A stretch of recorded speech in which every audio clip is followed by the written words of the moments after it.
Hi, I'm Laura Hoy for Benzinga, and here's a look at what you can expect from the markets today, Monday, September 30th.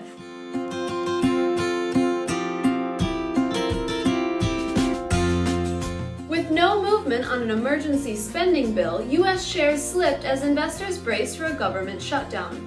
The Senate is set to reconvene just hours before the midnight deadline, where they'll hopefully reach an 11th hour decision and avoid a shutdown. Oil prices have fallen under pressure as the U.S. and Iran move forward towards a diplomatic solution to the dispute over Iran's nuclear program.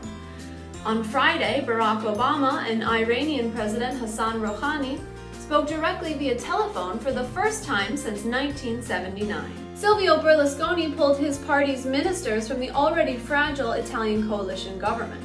Italy's prime minister has called for a confidence vote on Wednesday, at which he's hoping that some members of Berlusconi's party will support the coalition and make it possible to carry on. China's PMI rose in September, but less than the 51.2 reported in the preliminary reading. The final figure came in at 50.2, just barely above the 50-point mark, which indicates growth. Rumor has it that Twitter is planning to make its confidentially filed IPO public this week.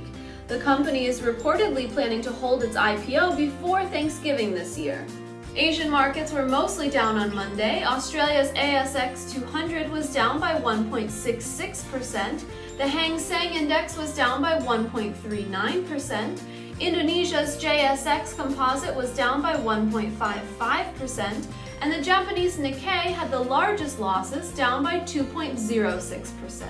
European markets were also down on Monday, with Italian politics pushing the MIB down 1.96%. The UK's FTSE was down by 0.86%, and the Eurozone Stock 600 was down 0.82%. The German DAX was also lower, down 1.10%. Energy futures were hit hard by the thawing relationship between the US and Iran. Brent futures were down by 0.84%, and WTI futures were down by 1.11%.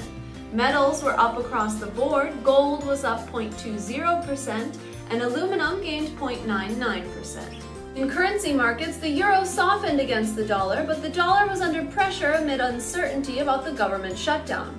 The pound gained against both the euro and the dollar. The pound was up 0.05% against the dollar and 0.20% against the euro. The yen was up 0.37% against the dollar.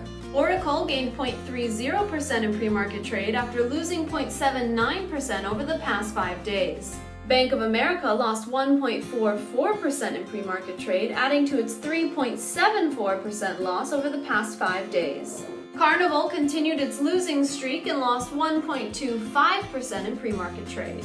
Wells Fargo lost 0.94% in pre-market trade after falling 2.94% over the past 5 days. On Monday's economic calendar, we'll see Canadian GDP, British mortgage lending and approvals, Norwegian core retail sales, and Italian and French PPI.